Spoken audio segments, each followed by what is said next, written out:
तो पिछले एपिसोड में आपने देखा कि चमगादड़ राजा को एक श्राप मिला था और वो उस श्राप को तोड़ने के लिए करण और उसके मित्रों की सहायता लेता है। वहीं दूसरी ओर आपने ये भी देखा था कि उस श्राप का टूट जाता है, लेकिन अंत में वो करण की माता को मुक्त नहीं करता। अब देखना यह है आखिर ऐसा क्यों था। कहानी अब आगे। लगता है राजा इसकी कोई चाल है, इसने हमसे छल किया है। हाँ चमगादड़ राजा, परंतु आप ये ऐसा क्यों कर रहे हैं? हमने तो आपकी सहायता करी थी ना। अरे मैंने कब कहा कि आप सभी ने हमारी सहायता नहीं की? आप सभी ने सहायता तो करी है, परंतु एक और सहायता की आवश्यकता है। अगर आप हमसे प्यार से कोई सहायता मांगते तो हम जरूर आपकी सहायता करते हैं, परंतु आपने हमारे साथ छल करने का प्रयास किया है, जिसका दुष्परिणाम आपको भोगना होगा। अरे मूर्ख बालक, मेरे सामने ऐसा दुस्साहस मत कर, और जो मैं कह रहा हूं वही कर, वरना पछताएगा। राजा 2 तालियां बजाता है, तभी उसके सैनिक के कमरे का दरवाजा खोलते हैं, जिसके अंदर बुलबुल और करण के बाकी साथी भी मम्मी बने हुए थे। ये देखकर करण, करमजीत और वधिराज बेहद घबरा जाते हैं। नहीं, ये क्या किया कपटी राजा, छोड़ दे इनको, तूने अच्छा नहीं किया। मेरे साथियों को बंदी बनाकर तूने बहुत गलत किया है, छोड़ दे इनको दुष्ट। अभी के अभी इनको तूने नहीं छोड़ा तो बाद में पश्चाताप का मौका नहीं देंगे हम। तुम्हारी गीदड़ धमकियां मुझे डरा नहीं सकती, छोड़ दे इन सबको।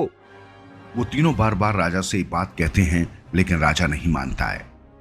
करण, लगता है ये ऐसे नहीं मानेगा, इसे सबक सिखाना ही होगा। तुम मुझे मार नहीं सकते, तुम्हारे नजदीक आते ही मैं गायब हो जाऊंगा, और कुछ ही वक्त बाद तुम्हारे साथ ही मेरे सैनिकों के हाथों मारे जाएंगे।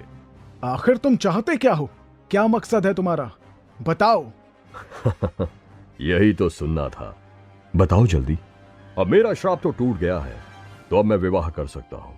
यही तो मेरा सपना था, और मैं सिर्फ एक ही स्त्री से विवाह करना चाहता हूं, और वो है मगराज की राजकुमारी भानुकला। परंतु उनसे विवाह करना इतना आसान नहीं है। वह बहुत शक्तिशाली और मायावी है।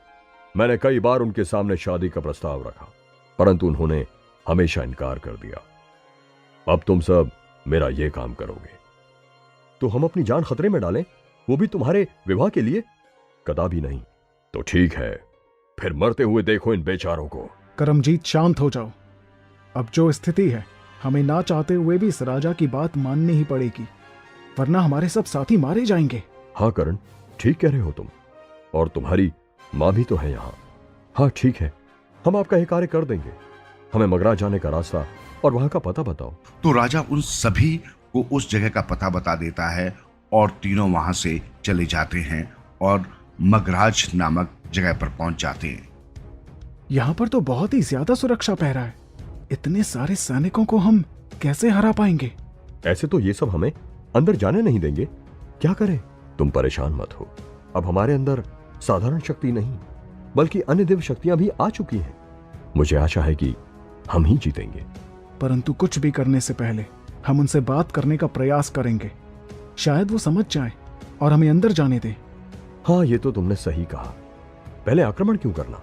तो चलो बात करके देखते हैं।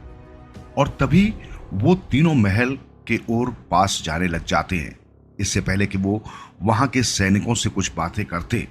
शत्रु आ रहे हैं, आक्रमण सैनिकों।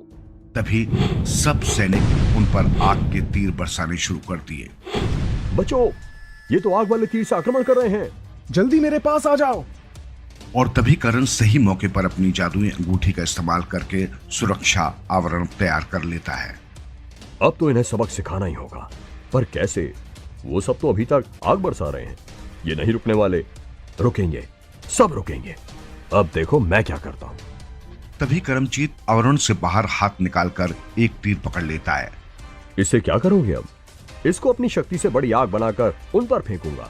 वधिराज अपनी शक्ति का इस्तेमाल करके उन तीर के आग का आकार बड़ा कर देता है और उस बड़े से गोले को उन सैनिकों के ऊपर फेंक देता है, जिससे बहुत सारे सैनिक जल जाते हैं। बहुत बढ़िया। और इस तरह लड़ाई चलती रहती है कि तभी वहां पर राजकुमारी भानुकला महल के द्वार पर आ जाती है। सैनिकों, रुक जाओ। रुको करमजीत। आखिर तुम लोग कौन हो? यहाँ क्यों आए हो और क्या चाहते हो? प्रणाम राजकुमारी, हमारा इरादा आपके किसी भी सैनिक को कष्ट पहुंचाना नहीं था, परंतु हमें ये करना पड़ा। उन्होंने ही हम पर पहले हमला किया था। हम तो सिर्फ आपसे वार्तालाप करना चाहते थे। तभी राजकुमारी अपनी आंखों को बंद करती है और अपनी दिव्य शक्ति का इस्तेमाल करके करण को पहचानने की कोशिश करती है। ये आप क्या कह रही हैं राजकुमारी जी? मेरी दिव्य शक्ति ने मुझे बता दिया है कि तुम सब लोग अच्छे हो। अंदर चलो। धन्यवाद राजकुमारी जी। सैनिकों, इन सभी को अंदर लेकर आओ। राजकुमारी के कहने पर सैनिक उन्हें अंदर तक ले जाते हैं। समय बहुत कम था, इसलिए करण और बाकी तीनों लोग राजकुमारी को सारी बातें बता देते हैं। माफ कीजिएगा राजकुमारी जी, हमारे पास समय नहीं है ज्यादा। मेरी आपसे विनती है कि कृपया आप हमारी सहायता कीजिए। ठीक है, आप सब चिंता मत करो। मैं आप सभी के साथ जाने के लिए तैयार हूं, परंतु इससे पहले हमें एक योजना बनानी होगी। हाँ बिल्कुल, ताकि अगर वह राजा कुछ गलत करने का प्रयास करता है तो हम उसे सही वक्त पर रोक लें। हाँ, लेकिन योजना क्या है? यहाँ एक सिद्ध बाबा जी है, मैं उन्हें यहाँ बुला लेती हूँ। उनके पास अनेक शक्तियां हैं, वो हमें उपाय बताएंगे। वो बाबा को बुलाया जाता है और उन्हें सारी बात बताकर उपाय बताने के लिए कहा जाता है। तभी बाबा अपनी झोली से एक कंगन निकालते हैं। देखो पुत्री, जैसे ही चमगादड़ राजा इस कंगन को स्पर्श कर लेगा, वैसे ही वो एक आभूषण यानी कि अंगूठी के रूप में परिवर्तित हो जाएगा। परंतु शर्त यह है कि उसे इस बात का मालूम ना हो। ये कड़ा एक मायावी कड़ा है। जी बाबा जी, समझ गए हम। आपका बहुत बहुत शुक्रिया।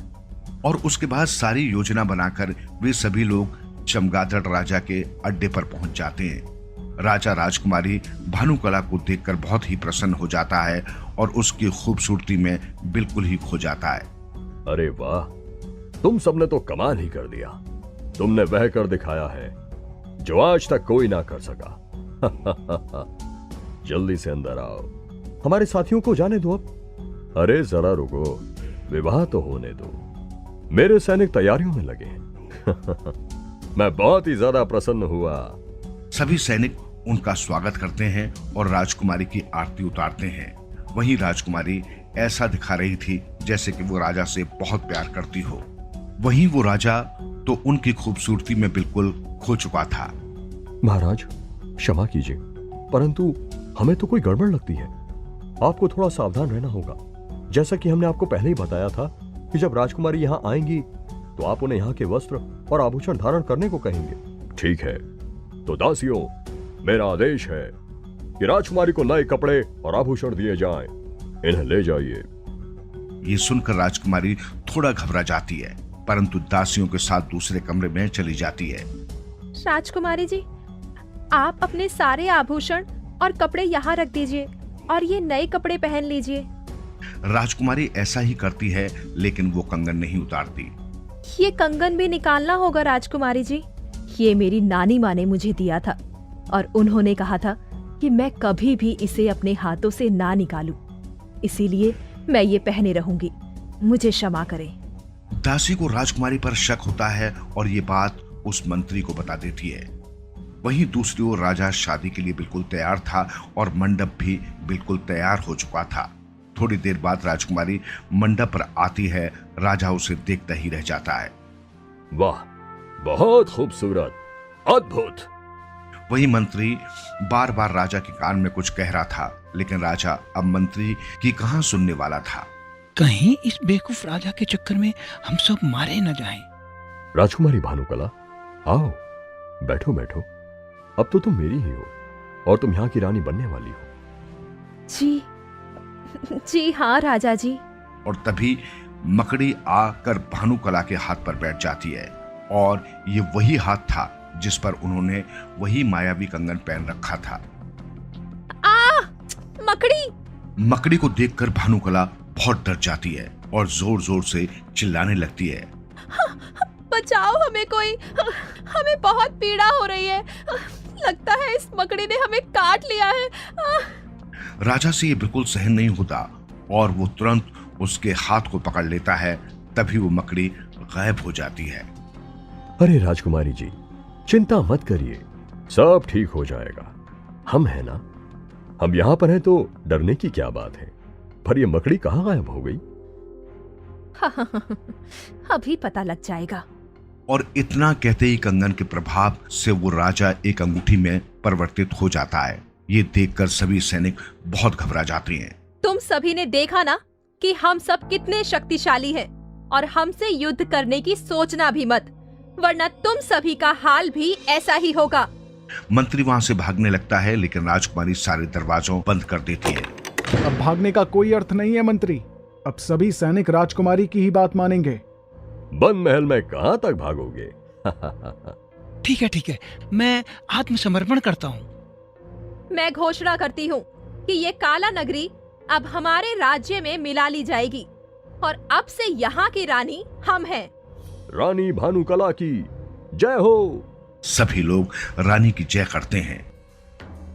मंत्री, अब जल्दी से जितने भी लोग यहाँ पर कैद हैं उन सभी को आजाद कर दो। ठीक है महाराज, जैसा आप कहें। तो इसके बाद मंत्री कमरे में अंदर जाता है और वहां पर एक मंत्र पढ़ता है, जिसके बाद करण के बाकी मित्र और उसकी माँ वापस ठीक हो जाते हैं। सबको आजाद कर दिया, कोई और आ गया? नहीं, बस जाओ तुम। अब देखो कैसे जी हुजूरी कर रहा है। अब आई इसे अकल। ये सब हमारे साथियों का कमाल है। बेटा, माँ, करण की माँ अपने बेटे को देखकर बहुत खुश होती है और रोते हुए गले से लगा लेती है। बेटा, तुझे कैसे पता लगा कि मैं मुसीबत में हूँ? जब माँ मुसीबत में हो तो प्रकृति अपने आप ही औलाद को आभास करवा देती है। हाँ माँ, मुझे बहुत बुरा सपना आया था और तभी मैं घर पहुँच गया। और तो इतने दिनों बाद अपनी माँ से मिलने आ रहा है। हाँ, ये आभास ना होता तो तू ना आता, है ना?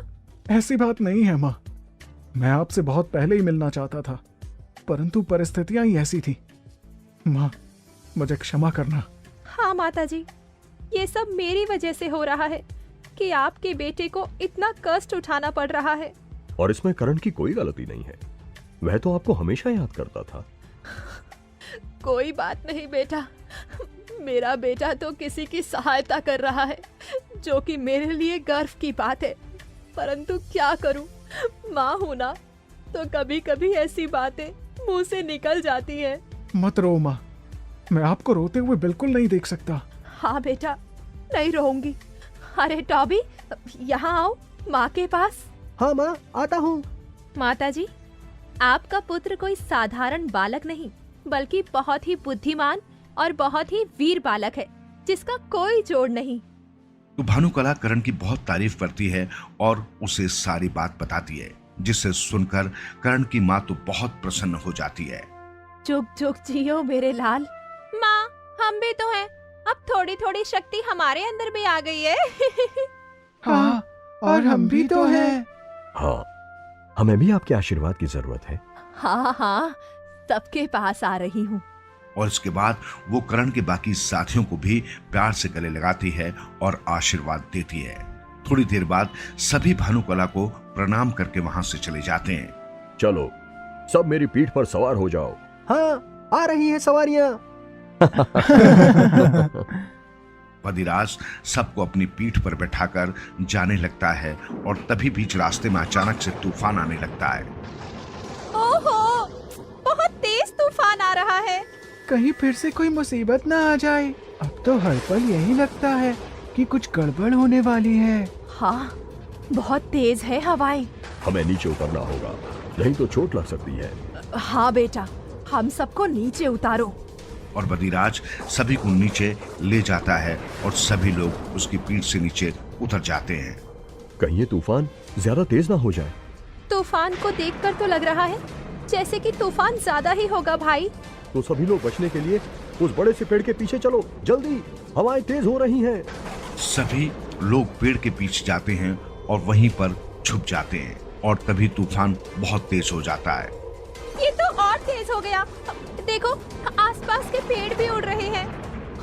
मुझे तो लगता है ये पेड़ भी उखड़ ही जाएगा। चिंता मत करो माँ, मैं अभी सुरक्षा कवच बनाता हूँ। तभी करण अपनी अंगूठी की शक्ति से सुरक्षा कवच बना लेता है और सभी को बचाने का प्रयास करता है। ये तूफान कैसा है भला, थमने का नाम ही नहीं ले रहा। हाँ देखो, करण भी कितना थक गया है। तभी वहां तूफानों का एक भंवर सा उठने लग जाता है। देखो, तूफान कम हो गया है। लेकिन वहां सामने देखो, ये कैसा भंवर उठ रहा है? हो ना हो ये जरूर कोई मुसीबत है। हाँ भाई, मुझे भी लग रहा है। देखो, उस भंवर में कुछ काला काला दिखाई दे रहा है। और उसी भंवर में से एक बड़ा सा कौवा निकलता है और देखते ही देखते वो कौवा इंसान में बदल जाता है। अरे ये क्या? तुम लोग बड़े ही ढीठ हो। मैं तुम सबको इतना मारने का प्रयास कर रहा हूँ, परंतु तुम सब तो मरते ही नहीं। और देखो, अब मुझे यहाँ पर आना पड़ा। अच्छा, तो तुझे इतना घमंड है कि तू हम सबको मार पाएगा? हाँ, प्रयास करके तो देख, कहीं तू ही ना मारा जाए। एक छोटी सी बच्ची मुझे युद्ध के लिए ललकार रही है। ये तो घोर वरदान पड़ी है मुझ पर। कोई बचाओ मुझे, कोई बचाओ। ध्यान से, कहीं तुम्हारा ये मजाक तुम पर ही भारी ना पड़ जाए। वो तो मैं देख लूंगा कि कौन किस पर भारी पड़ता है। मूर्ख बालको, तुम सबके लिए तो मैं ही एक काफी हूँ। तो आओ फिर। और सभी लोग अपनी तलवार निकाल लेते हैं और युद्ध के लिए तैयार हो जाते हैं। ये सब क्या हो रहा है? माँ, कुछ नहीं होगा, आप हमारे साथ रहिएगा, डरिएगा मत, ठीक है? हाँ चौबी, माँ की रक्षा करना तुम। हम सबको पीछे ही रहना होगा, नहीं तो वो हम सब पर पहले हमला कर सकता है। हाँ राजकुमारी जी। जय महाकाल। सबसे पहले बुलबुल हमला करती है और तभी वो इंसान अपने हाथों से जादू से एक जादुई गोला उसकी तरफ फेंकता है, जिससे बुलबुल उड़कर दूर गिर जाती है। बुलबुल, हे भगवान, मेरे मित्रों की सहायता करना और उन्हें बहुत सारी शक्ति देना। इससे बचो सब, ये सब पर हमला कर रहा है। बहुत ताकतवर है ये प्राणी तो। इस तरह वो सब पर आक्रमण करने लगता है और करण की माँ ये सब देखकर बहुत ही डर जाती है, लेकिन राजकुमारी चिड़िया उन्हें संभाल लेती है। तुम लोग तो बहुत ही बड़ी बड़ी बातें कर रहे थे, और क्या हुआ? एक ही बार में तुम लोगों का सारा साहस निकल गया। और वहीं दूसरी तरफ बुलबुल फिर से उठकर खड़ी हो जाती है, जिसे देखकर वो इंसान बहुत ही आश्चर्यचकित हो जाता है। असंभव, ये कैसे संभव है? मेरी शक्ति से आज तक कोई नहीं बच सका, परंतु तुम सब कैसे बच रहे हो? हमारे पास सवाल जवाब का कोई समय नहीं है। और इतना कहकर करमजीत भी उस इंसान पर हमला करता है और करमजीत अपनी गायब होने वाली शक्ति का इस्तेमाल करके उसके वार से बार बार बच जाता है। और इसी तरह इन सभी में घमासान युद्ध होता रहता है। तुम सब आखिर चीज क्या हो? बार बार बच क्यों रहे हो? कहा था ना पहले ही। इस युद्ध में कोई अपनी जादू शक्ति का इस्तेमाल कर रहा था तो कोई अपनी तलवार का इस्तेमाल कर रहा था। तभी एक जादुई गोला कुश के पीछे आने लगता है। कुश, ध्यान से पीछे देखो, बचो। कूद जाओ जल्दी। और कुश जल्दी से एक तरफ कूद कर बच जाता है, लेकिन उसे थोड़ी चोट आ जाती है। छोड़ूंगी नहीं तुझे दुष्ट। तभी बुलबुल उस इंसान के पास जाकर उसका गला काटने का प्रयास करती है, लेकिन वो इंसान भी काफी ताकतवर था। वो बार बार उन सभी को अपने से दूर करता जा रहा था। क्या हुआ? आप तो अभी बहुत बड़ी बड़ी बातें कर रहे थे। आप कह रहे थे कि आप अकेले ही हम सबका सामना करेंगे, परंतु देखने से तो ये नहीं लगता। ये तो होना ही था कर्ण, इसके पास हमारे जैसे साथी नहीं है ना। अरे मित्रों, कैसी बातें कर रहे हो? मुझे तो लगता है इनके कोई भी मित्र नहीं होंगे, और वैसे भी अच्छे मित्र तो किस्मत वालों को ही मिलते हैं। और ऐसे ही तीनों मिलकर इंसानों को भड़काने लगते हैं ताकि उसका ध्यान भटक जाए। मुझे किसी मित्र की आवश्यकता नहीं है, क्योंकि मैं अकेले ही सैकड़ों के समान हूँ। तभी लब चुपके से अपनी तलवार लेकर उसकी बाईं ओर आता है, लेकिन इंसान काफी चालाक था। वो समझ जाता है कि ये लोग उसे भटकाने की कोशिश कर रहे हैं। तुम सब मुझे बेवकूफ समझते हो, बातों में लगाकर मुझे भटकाना चाहते हो। हाँ, खैर, तुम इनमें सफल नहीं हुए। तभी वो जल्दी से अपनी बाईं ओर लव को काफी गुस्से से देखता है और लव के ऊपर जादुई शक्ति से वार करता है, जिससे लव बेहोश हो जाता है। बेचारा, मुझे मारने चला था। देखो तो कैसे पड़ा है। दुष्ट, तू देख अब। और जैसे ही वो अपनी दाईं ओर देखता है तो देखता है कि एक बड़ा सा पैर उसकी तरफ आ रहा है और वो पैर बदिराज का था और वो इंसान वही कुचल जाता है और मारा जाता है। इसके बाद बदिराज अपना आकार छोटा कर लेता है। करण, ये सब क्या है बेटा? इतना भयानक नजारा तो मैंने कभी नहीं देखा। माँ, आप चिंता मत करो। मैं और मेरे सारे मित्रों में बहुत सारी शक्तियां हैं। हमें कोई भी नहीं हरा सकता। और वैसे भी जब तक ईश्वर का और आपका हमारे सिर पर हाथ है तो हम कैसे हार सकते हैं भला? हाँ, वो तो है ही बच्चों। माँ अपने बेटे की ऐसी बातें सुनकर करण और बाकी लोगों को गले लगा लेती है। माताजी, आप बिल्कुल चिंता ना करें, सब ठीक हो गया है। चलिए अब यहाँ से चलते हैं। ओहो, ना जाने कब ये मुसीबतें आना बंद होंगी। हो जाएंगी, डरपोक कहीं का। हाँ, बिल्कुल सही कहा। यूं ही हंसी मजाक करते हुए सभी लोग वहां से निकल पड़ते हैं। जब सभी लोग घर पहुंचते हैं तो देखते हैं कि वहां पर बुलबुल, लव और कुश के माता पिता आए हुए हैं। माँ, पिताजी, आप यहाँ पर?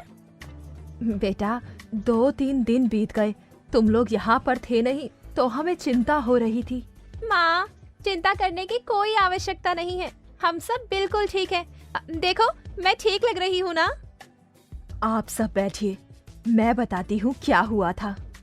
इसके बाद करण की माँ उन सभी को सारी बातें बता देती है। देखा, हमारे बच्चे इतनी मुसीबतों से आए हैं और वो भी विजयी होकर। वाह भाई, हमारे बच्चे इतने बहादुर हैं। हमें तुम सब पर गर्व है बच्चों। हम सब लोग तो तुम बच्चों के लिए बहुत परेशान हो रहे थे, परंतु अब हमें इस बात की भी खुशी है कि तुम सब बच्चे होने के बावजूद भी इतना बड़ा कार्य कर रहे हो। मैंने सभी के लिए शरबत बनाया है, घर पर रखा है, अभी लेकर आता हूँ। हाँ भाई, मैं भी मदद करता हूँ, चलो। जैसे ही वे लोग शरबत लेकर अंदर आते हैं वैसे ही चिड़िया को कुछ अजीब सा लगता है। ये मुझे क्या हो रहा है? मेरे अंदर की शक्ति मुझे कुछ बता रही है, लेकिन क्या? तभी करण की नजर चिड़िया पर पड़ती है। क्या हुआ राजकुमारी जी, आप परेशान लग रही हैं? पता नहीं क्यों करण, लेकिन कुछ गड़बड़ लग रही है। वो शरबत, उसमें कुछ तो है। मैं अभी टॉबी को कहता हूँ, वो बता सकता है। तभी करण टॉबी के पास जाता है और उसकी तरफ ले जाता है। टॉबी, राजकुमारी को कुछ आभास हो रहा है। तुम उस शरबत को सूंघ कर बताओ, क्या उसमें कोई गड़बड़ है? ठीक है, मैं शरबत पीने के बहाने से सूंघ लूंगा ताकि किसी को शक ना हो। तो टॉबी शरबत की खुशबू को ध्यान से सूंघने लगता है और सूंघने के बाद उसे कुछ पता चलता है। ये शरबत कोई साधारण शरबत नहीं है, बल्कि एक जादुई पदार्थ है। क्या हुआ टॉबी? उस शरबत को गिराना होगा, मेरी मदद करो। ठीक है टॉबी, ये लो शरबत, आप सभी लोग पी लो।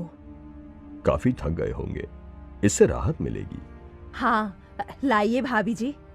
और तभी टॉबी और शुगर दोनों उछलकर सबके हाथों से उस शरबत को गिरा देते हैं, जिससे बुलबुल और लव कुश के माता पिता बहुत गुस्सा हो जाते हैं और दोनों को बहुत डांटने लगते हैं। सब सत्यानाश कर दिया। तभी करमजीत देखता है कि लव कुश और बुलबुल के माता पिता की आंखों का रंग नीला हो चुका है। इनकी आंखों का रंग नीला है, इसका मतलब ये है कि ये लोग उस दुष्ट जादूगर के वश में हैं। हाँ करमजीत, सही कह रहे हो तुम। और करमजीत की ये बातें सुनकर वो चारों करमजीत की तरफ देखते हैं और दूसरी आवाज में सब एक साथ बोलते हैं, हाँ, हम वही हैं जो तू समझ रहा है। हम तुम सबका खात्मा करने के लिए आए हैं। सभी लोग सावधान हो जाओ। सब अपनी तलवार निकाल लो। यकीन नहीं होता, अब यहाँ भी ये सब हो रहा है। और देखते ही देखते उन चारों के चेहरों का हाव भाव बदल जाता है और उनकी आवाज भी बदल जाती है। माँ, आप पीछे रहिए। हमें लगता है कि शरबत के कारण ही इन सबका ये हाल हुआ है। जरूर इन्होंने पहले ही इसे पी लिया होगा। ये सब तो बहुत गुस्से में है और हमें मारने पर उतारू हो चुके हैं। आप सब लोगों को क्या हो गया है? हम सब आपके दुश्मन नहीं हैं। कृपया होश में आइए। हाँ भैया भाभी, आप सभी लोग होश में आइए। ये सभी अपने ही बच्चे हैं। इन सब पर हमारी बातों का कोई भी असर नहीं पड़ रहा है। अब क्या करें? अपने माता पिता का ऐसा हाल देखकर सभी बच्चे दुखी हो जाते हैं, परंतु कर भी क्या सकते थे।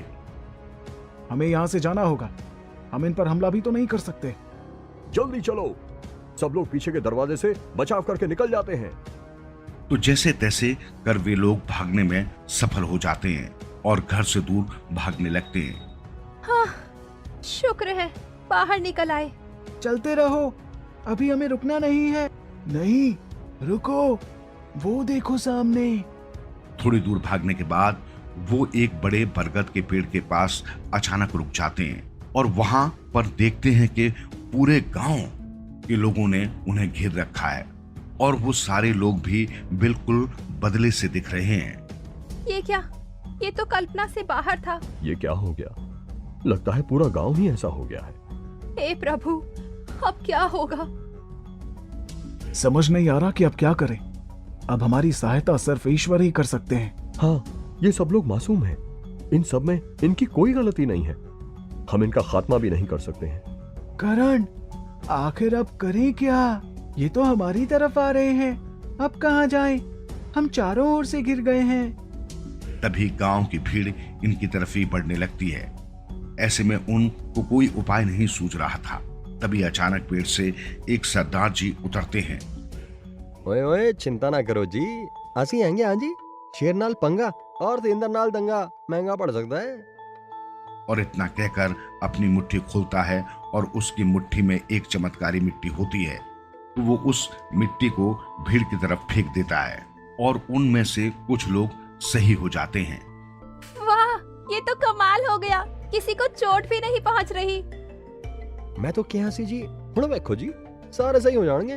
तो तजिंदर अपनी जेब से और चमत्कारी मिट्टी निकालकर उन पर फूंक देता है, जिससे कुछ और लोग भी ठीक हो जाते हैं। वो देखो, भीड़ में से कोई भागता हुआ आ रहा है। हाँ, पर कुछ साफ दिखाई नहीं दे रहा है। फिक्र ना करो जी, वो तो मेरी धर्मपत्नी होगी सुनीता कौर। और वहां भीड़ में से सरदार जी की पत्नी सुनीता कौर भी उन सभी के मुंह पर चमत्कारी मिट्टी फेंकती हुई आती है। अजी जल्दी चलो, सारे बच्चियां नु लेके ਇੱਥੇ जल्दी चलो। हाँ जी, ओ चलो चलो जी बच्चियों, छेती छेती। लेकिन जाना कहाँ है? अजी आगे साडा तांगा ਤੁਹਾਡਾ इंतजार करदा पिया है। तुसी मेरा पीछा करो। तभी वे लोग वहां से चले जाते हैं और थोड़ी दूर पर तजिंदर सिंह के तांगे के पास पहुंचते हैं और वे दोनों सभी को सुरक्षित तांगे पर बैठाकर वहां से चल देता है। बच गए जी अस्सी सारे लोग कद्दू काट के। हाँ, कद्दू अजी छड्डो छड्डो, ऐ तो इसदा बोलन दा अंदाज है जी। क्यों जी, ਤੁਹਾਨੂੰ चंगा नहीं लगे जी मेरा अंदाज? हाँ, हाय हाय कद्दू काट के। ये देखकर सभी लोग बहुत हंसते हैं।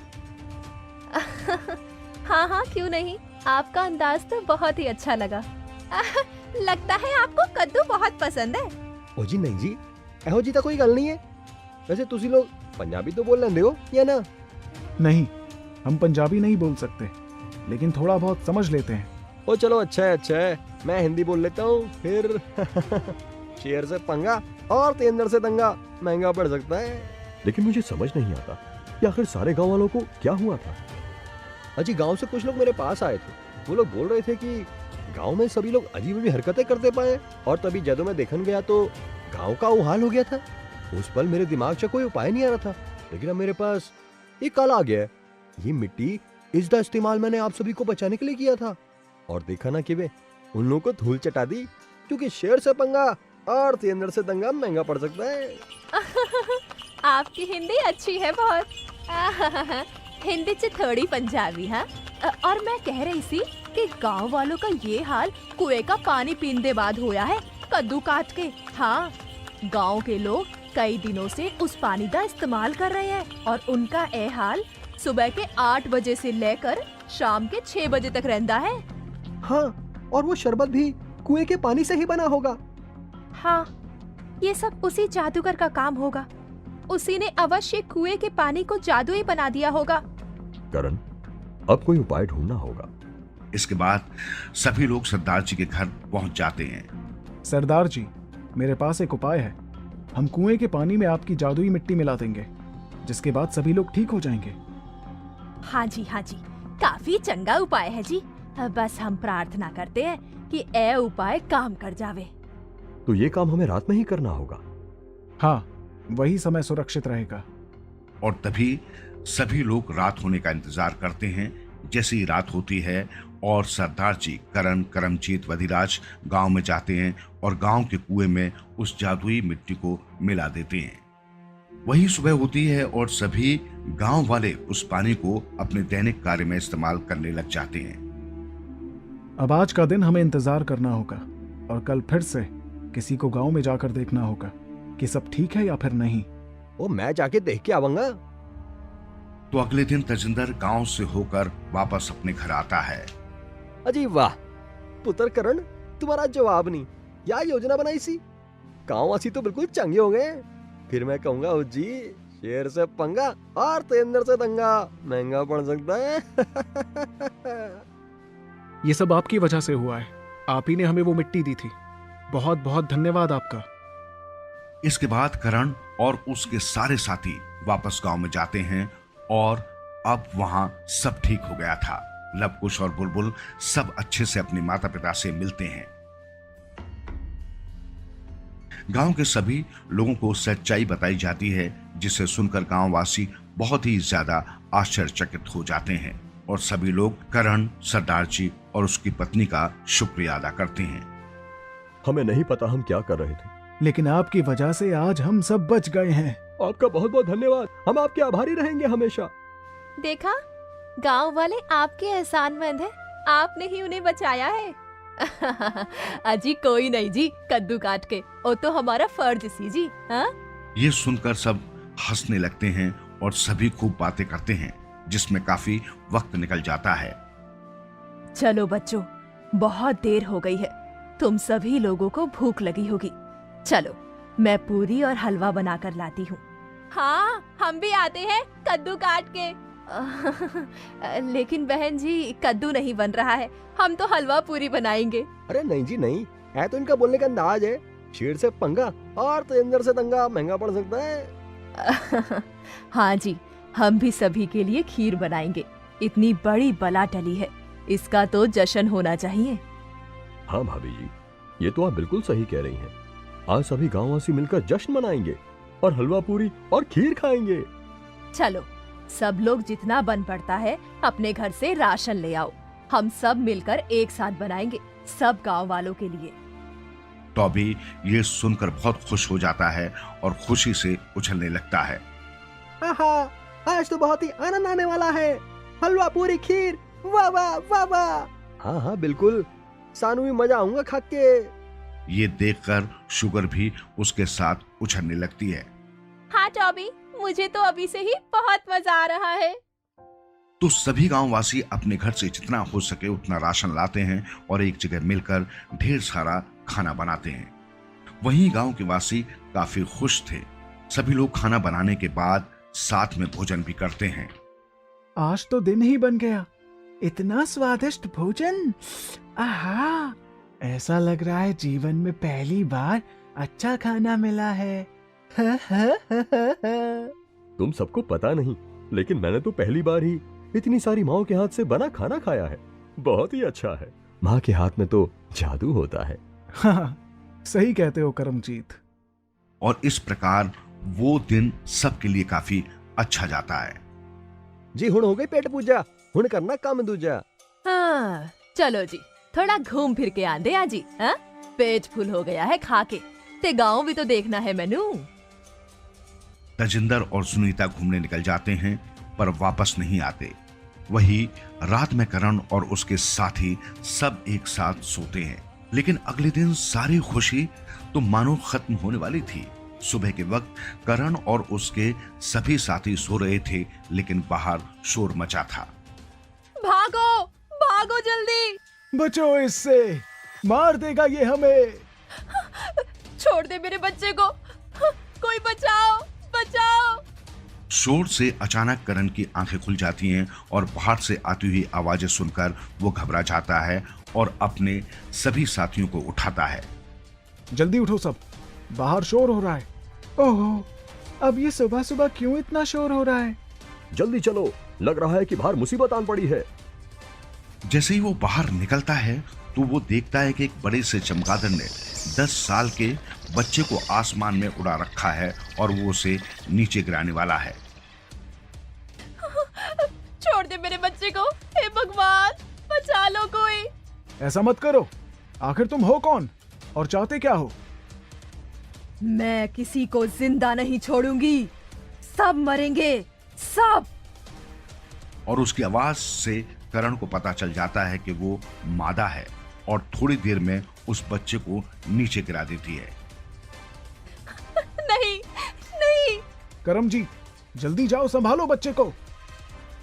तभी करमजीत एक चुटकी बजाता है और चुटकी बजाने से उस बालक के पास तुरंत पहुंच जाता है और उसे गिरने से बचा लेता है और इससे बच्चे की जान बच जाती है। मैं तुझे छोड़ूंगा नहीं।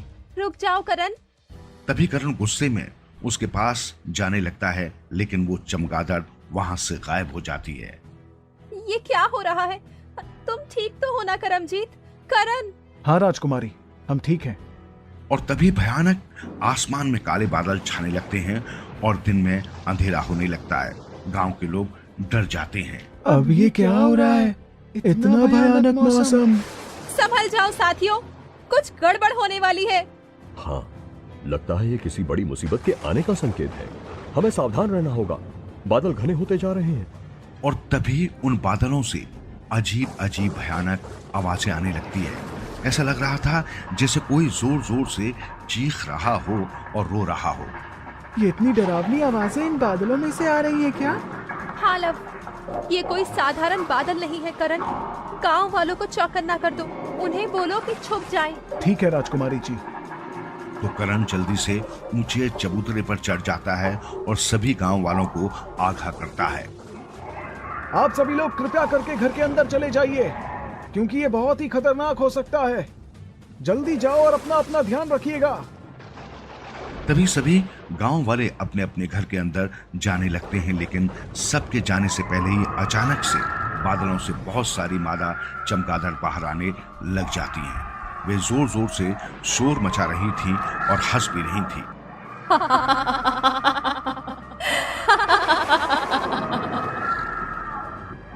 इतनी सारी चमगादड़ हमारी तरफ आ रही हैं। लेकिन गांव के लोग और कुछ बच्चे तो अभी तक बाहर ही हैं। जल्दी छुप जाओ सब। बधिराज, गांव के बच्चों को बचाओ। वहीं बधिराज सारे बच्चों को उनके घर के अंदर कर देता है, लेकिन चमगादड़ मौका पाकर बड़े बड़े लोगों को आसमान में उड़ाकर ले जाती हैं और उन्हें नीचे फेंकने लग जाती हैं। और इस प्रकार करीब 2-3 लोग बुरी तरह घायल हो जाते हैं। ये सब तो जानलेवा हो रहा है। करण कुछ करो, लोग घायल हो रहे हैं। अभी इनको पत्थर बना दूंगी। पर तुम उन्हें छू नहीं सकती, वो बहुत ऊपर है। तभी तजिंदर और सुनीता वहां तीर कमान के साथ भागते हुए आते हैं और तीरों से उन पर हमला करने लग जाते हैं, जिससे कुछ चमगादड़ मर कर गिरने लगती हैं। शेर से पंगा और तेंदर से दंगा महंगा पड़ता है। जिंदा नहीं छोड़ूंगा तुम चमचेड़ों को। हाँ जी, कद्दू काट के जल्दी करो जी। वहीं करण की माँ तो ये सब देखकर बेहोश हो जाती है और उन्हें बेहोश देखकर एक चमगादड़ उसके पास आती है और उसे उठाने वाली होती है कि तभी वहां पर बुलबुल तलवार लेकर आ जाती है और उस चमगादड़ से लड़ने लग जाती है। दूर हट जा, वरना मारी जाएगी, काट दूंगी तुझे। अच्छा, तो एक बच्ची मुझसे लड़ना चाहती है? तुझे तो मैं चींटी की तरह मसल दूंगी। बुलबुल कुछ नहीं बोलती और तुरंत उस पर हमला कर देती है। चमगादड़ को पता था कि इन सभी बच्चों में दिव्य शक्ति है, इसलिए वो समझ जाती है कि बुलबुल की उंगलियों में शक्ति है। मुझे पता है तू मुझे छूना चाहती है, पर मैं तेरे हाथ नहीं आऊंगी। मैं तेरी शक्ति से वाकिफ हूँ। बुलबुल अपनी उंगली से उसे छूने का प्रयास कर रही होती है ताकि वो पत्थर में बदल जाए, लेकिन ऐसा नहीं हो पा रहा था। टॉबी, जल्दी आओ, वो चमगादड़ अभी बुलबुल से लड़ने में व्यस्त है। तुम जाओ, उसे काट लो। हाँ शुगर, अभी जाता हूँ। बुलबुल अपनी तलवार से उसके पंखों को काटने का प्रयास कर रही थी, लेकिन चमगादड़ बार बार उससे बच रही थी कि तभी टॉबी पीछे से आता है और उस चमगादड़ के पैरों में काट लेता है। शाबाश टॉबी, शाबाश, अब बताती हूँ तुझे। और मौका पाकर बुलबुल उसके हाथ को पकड़ लेती है, जिससे वो चमगादड़ पत्थर में बदल जाती है। लव कुश, जल्दी करण की माँ को लेकर घर के अंदर जाओ, वरना और चमगादड़ यहाँ आ जाएंगी। तो लवकुश मिलकर करण की माँ को लेकर अंदर जाते हैं। वहीं टॉबी और शुगर घर के बाहर खड़े थे ताकि कोई भी चमगादड़ घर के अंदर ना आ पाए। देखो तो करमजीत कितनी बहादुरी से लड़ रहा है, और करण भी। हाँ, लेकिन ये चमगादड़ तो कम ही नहीं हो रही। करमजीत भी अपनी जादुई शक्ति का इस्तेमाल करके उन सभी के पंखों को जला रहा था, लेकिन चमगादड़ बहुत ज्यादा थी, इसलिए उनको इतनी जल्दी हराना इतना आसान नहीं था। और तभी कुछ घंटों बाद चमगादड़ की रानी को काफी गुस्सा आने लगता है, क्योंकि उसके बहुत सारे सैनिक मर रहे थे। सबको मार डालो, सबको उठाकर गिरा दो नीचे, कोई ना बचे। तुम अपने उद्देश्य में कभी सफल नहीं होगी। तभी अचानक से आसमान की दूसरी तरफ से एक और सेना वहां आ रही थी। ये सेना थी चील रानी की, जो कि चमगादड़ रानी की दुश्मन थी। वो देखो ऊपर, ये क्या है? ये चमगादड़ तो नहीं लगते। ये तो चील रानी की सेना है। सैनिकों, लगता है ये चील सेना हमारा खात्मा करने आई है। हाँ, इन्हें पता चल गया होगा कि यहाँ पर युद्ध हो रहा है, और ये लोग मौके का फायदा उठाकर हमें हराने आ गए हैं। अब क्या होगा महारानी? और तभी चील रानी की सेना चमगादड़ की सेना को मार गिराने लगती है।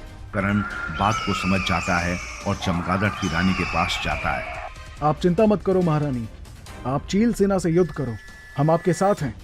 ये सुनकर चमगादड़ रानी हैरान हो जाती है और करण से पूछती है, हमने तुम सबके साथ इतना बुरा किया और तब भी तुम हमारी सहायता करने के लिए राजी हो? इतने अच्छे हैं इंसान। तभी करण सभी दोस्तों को इशारा करता है और उसके सारे दोस्त चील की सेना का सर्वनाश करने लगते हैं। क्योंकि चील की सेना ज्यादा नहीं थी, तो उन्हें कुछ ही घंटों में मार गिरा दिया जाता है। वहीं चील की रानी अपनी सेना को हारता हुआ देखकर वहां से भाग जाती है। चमगादड़ की रानी फिर करण का शुक्रिया अदा करती है। रानी जी, आखिर आपने गांव वासियों पर हमला क्यों किया था? असल में आपने काला नगरी के चमगादड़ राजा का वध किया था। वो मेरे ही भाई थे। बस इसी का बदला लेने के लिए हम यहाँ आए थे। परंतु आप लोगों की अच्छाई देखकर हमारी बुराई भी आपके सामने हार गई। परंतु महारानी, आपको समझना चाहिए था कि उन्होंने बाकी लोगों के साथ गलत किया था। इतना ही नहीं, बल्कि हमारे साथ भी बहुत गलत किया था, इसलिए हमने उनके साथ ऐसा किया। अन्यथा हमारी कोई भी ऐसी मंशा नहीं थी। हाँ, तुम बिल्कुल सही कह रहे हो। हमें हमारी गलती का आभास हो गया है। कृपया हमें क्षमा कर दे। और रानी चमगादड़ की सारी सेना सभी गांव के लोगों और करण से माफी मांगने लगते हैं। और तभी गुस्साए गांव वाले मना करते हैं कि वो उन्हें माफ नहीं कर सकते। नहीं नहीं, ये माफी के लायक नहीं है। करण, इन्हें सबक सिखाओ। ये यूं ही यहाँ से नहीं जा सकते। इन्होंने बहुत गलत किया है। ऐसा मत कहो। नहीं नहीं, इन्हें छोड़ दो। तो करण और गांव के सभी बच्चे गांव वासियों को समझाने का प्रयास करते हैं। देखो गांव वालों, मुझे पता है कि इन्होंने हमारे साथ बहुत गलत किया है, परंतु इस बात को भी समझने का प्रयास करो कि हमारी अच्छाई जान लेने के बाद इन्होंने गांव वालों को कोई नुकसान नहीं पहुंचाया। और फिर गलती तो सभी से होती है, और इन्हें अब अपनी गलती का पछतावा हो चुका है। हाँ, आप समझो इन्हें भी, मेरा भी यही मानना है। और इस तरह बहुत समझाने के बाद गांव वाले आखिरकार मान जाते हैं और चमगादड़ सेना बहुत खुश हो जाती है। करण, आपने हमारी बहुत सहायता करी है। हम चाहते हैं कि आप हमें भी थोड़ी सी खातिरदारी का मौका दें। लेकिन वो कैसे हो सकता है? आप हमारे साथ हमारे राज्य में चलिए। नहीं नहीं, चिंता मत करिए, ज्यादा दूर नहीं है। आपको जब भी वापस आना हो तभी आप वापस आ जाइएगा। हाँ बालक करण, कृपया मान जाइए। और उनके बहुत कहने पर करण और उसके साथी जाने के लिए मान जाते हैं। करण, कोई बात नहीं, कोई इतने प्यार से आपको आमंत्रण दे रहा है तो जाना ही चाहिए। कुश और लव, जब तक हम लोग आ नहीं जाते, तुम दोनों यहीं पर रुककर गांव वालों की देख रेख करना। अच्छा, हमें लेकर नहीं जाओगे? नहीं, तुम यहीं रहना। आप तो चलिएगा साथ। वाह जी, मजा आ जाना है कद्दू काट के। हाँ ठीक है करण, आप सब जाओ, हम यहीं हैं, जल्दी आ जाना। उसके बाद मित्र सरदार सरदारनी चमगादड़ रानी के साथ वहां से उनके राज्य में चले जाते हैं। उनके राज्य में पहुंचते ही उन सभी का बहुत ही आदर सम्मान किया जाता है और प्यार से स्वागत किया जाता है। आओ बच्चों, आपका स्वागत है। फिर चमगादड़ रानी सारी बातें अपनी माँ को बताती है, जिसके बाद उसकी माँ बच्चों से शुक्रिया अदा करती है। सब लोग बैठते हैं और कुछ बातचीत करते हैं। कुछ घंटे बाद शाम हो जाती है और भोजन का समय हो जाता है। भोजन तैयार है महारानी। ठीक है, हम अभी आते हैं। चलो साथियों। और सभी लोग रानी के साथ भोजन कक्ष में चले जाते हैं। शेर से पंगा और तेंदुर से दंगा महंगा पड़ सकता है। दंगा? हम कोई दंगा नहीं कर रहे। नहीं रानी साहिबा, वो ऐसे ही बोलते हैं, ये तो उनका अंदाज है। अच्छा अच्छा, हाँ जी, कद्दू काट के। आप सभी काफी मजाक करते हो। इसके बाद सभी लोग भोजन करते हैं और तभी सभी की नजर कमरे में रखे हुए एक पारदर्शी ताबूत में जाती है, जिसके अंदर एक मादा चमगादड़ की मूर्ति थी। ये कौन है रानी साहिबा? ये मेरी बहन आमला की मूर्ति है। तो भोजन खत्म होने के बाद अचानक ताबूत में रखी हुई वो मूर्ति जिंदा हो जाती है और जिंदा होने के बाद ताबूत से निकलकर चमगादड़ रानी के बगल में बैठ जाती है। ये देखकर सब लोग चौंक जाते हैं। मुझे भूख लगी है, बहुत भूख लगी है। और तभी अचानक वहां पर मेज में एक कटोरा प्रदर्शित हो जाता है और इस कटोरे में ढेर सारे सोने और चांदी के सिक्के होते हैं, जिसे देखकर वो रोने लगती है। ये सब क्या है महारानी? राजकुमारी, ये मेरी बड़ी बहन है आमला। इन्हें श्राप मिला है कि ये कभी भी हमारी तरह साधारण भोजन नहीं कर सकती और 45 दिन बाद ऐसे ही इसकी मृत्यु भी हो जाएगी। लेकिन ऐसा क्यों हुआ? क्योंकि मैंने अपने पति को धोखा दिया था और उनका सारा राज्य हड़प लिया था। परंतु बाद में मुझे इस बात का बहुत पछतावा हुआ। मरते वक्त उन्होंने मुझे श्राप दिया था, जिसके कारण ही मेरा ये हाल हुआ है।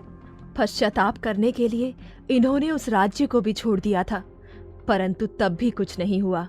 आप खाकर तो देखिए दूसरा भोजन। नहीं, और यदि हमने इनको भोजन कराने का प्रयास किया तो कुछ भी भयानक हो सकता है, क्योंकि एक व्यक्ति है जो इस श्राप की रक्षा करता है। हम उसे देख नहीं सकते, परंतु यदि भोजन कराने का प्रयास किया गया तो वो यहाँ प्रकट हो जाएगा। ये तो बहुत ही दुखद बात है, परंतु आप चिंता ना करें। क्या आप हमारी सहायता कर सकते हैं? हाँ, क्यों नहीं, पर इस समस्या का क्या हल है, ये तो सोचना पड़ेगा। हमें थोड़ा वक्त चाहिए इसके लिए। ठीक है, कोई बात नहीं। रानी साहिबा, और चिंता मत करिए, मेरे मित्र बहुत ही शक्तिशाली और बुद्धिमान हैं। देखना, वे आपकी इन परेशानियों का हल तुरंत ही कर देंगे। हाँ रानी साहिबा, ठीक है, तो मैं कल आपसे इस बारे में बात करूंगी। अभी कुछ समय मैं आमला के साथ बिताऊंगी। ठीक है रानी जी। अच्छा करण, अब आप लोग दूसरे कक्ष में जाकर आराम कर लो। ठीक है राजकुमारी पाला, अब आप सभी विश्राम करिए। तो करण और बाकी लोग दूसरे कक्ष में चले जाते हैं और उस समस्या का समाधान सोचने लगते हैं। राजकुमारी चिड़िया काफी परेशान थी और बहुत सोचने के बाद अपनी आंखों को बंद कर के उस व्यक्ति के बारे में जानने का प्रयास करती है जो कि उनके श्राप की रक्षा करता है। तभी सुनहरी चिड़िया को अपने जैसी एक चिड़िया और कुछ पक्षियों की झलकियां दिखाई देती हैं। कुछ पता चला क्या राजकुमारी जी? हाँ, एक महत्वपूर्ण बात पता चली है। कौन सी बात राजकुमारी जी? उस व्यक्ति को चिड़िया बहुत पसंद है। मैं देख पा रही हूँ कि शायद उसके पास पहले कोई चिड़िया थी जिससे वो बहुत प्रेम करता था, परंतु किसी कारणवश उसकी मृत्यु हो गई है। अच्छा, इसका मतलब ये है कि हम इस बात का फायदा उठा सकते हैं। हाँ, क्योंकि मुझे दिख रहा है कि उसकी एक चिड़िया बिल्कुल मेरी तरह ही दिखती थी। तो इसका तात्पर्य है कि कार्य थोड़ा आसान हो सकता है। हाँ, शायद। चिड़िया और करण सारी योजना बना लेते हैं और अगले दिन चमगादड़ रानी को सब बता दिया जाता है। हाँ, बहुत अच्छी योजना है। ठीक है, तो साथियों, आज शाम को आप सब तैयार रहना। तो शाम को भोजन तैयार हो जाता है। थोड़ी देर बाद सभी लोग भोजन कर लेते हैं और पहले की तरह ही मामला उस पारदर्शी ताबूत से बाहर निकल आती है और भोजन का इंतजार करने लगती है। और फिर से वही भोजन प्रकट होता है, जिसे देखकर बहुत रोने लगती है। तभी करण भोजन की थाली वहां पर लेकर आता है और अमला को एक और खिलाने ही वाला होता है कि एक जादुई शक्ति वहां पर प्रकट हो जाती है। क्या तुम मूर्खों को नहीं पता है कि इन्हें श्राप मिला है? इन्हें माफ कर दो, उन्होंने बहुत कुछ खोया है, इन पर दया करो। हाँ, कद्दू काट के भगा देंगे आपको। तभी सुनहरी चिड़िया उस आदमी के सामने आ जाती है। इसे देखकर वो व्यक्ति स्तब्ध रह जाता है, क्योंकि उसके पास बिल्कुल ऐसी ही एक चिड़िया थी जिससे उसे बहुत ही लगाव था। लेकिन वो जानता था कि ये उसकी चिड़िया नहीं है। देखो, उन्हें जाने दो। उनकी सजा के लिए उन्हें बहुत सारा दंड मिल चुका है। इसके अलावा यदि तुम चाहते हो कि उन्हें दंड मिले, तो कृपया उन्हें ऐसा दंड दो जिससे वो कम से कम भोजन तो कर सके। इनको भूखा रखकर उनकी जान लेने का हक तुम्हें नहीं है। परंतु मुझे खास इस कार्य के लिए रखा गया है और मैं अपने मालिक के साथ धोखा नहीं कर सकता। माना कि वो तुम्हारे मालिक है, परंतु शक्ति तो तुम्हारी है ना। तुम ही सोचो, भला ये कैसा न्याय है? उनका ये श्राप वापस ले लो। और ऐसे ही राजकुमारी चिड़िया उसे न्याय का पाठ पढ़ाने लगती है। और इसी बीच करण अमला को भोजन का एक और खिला देता है।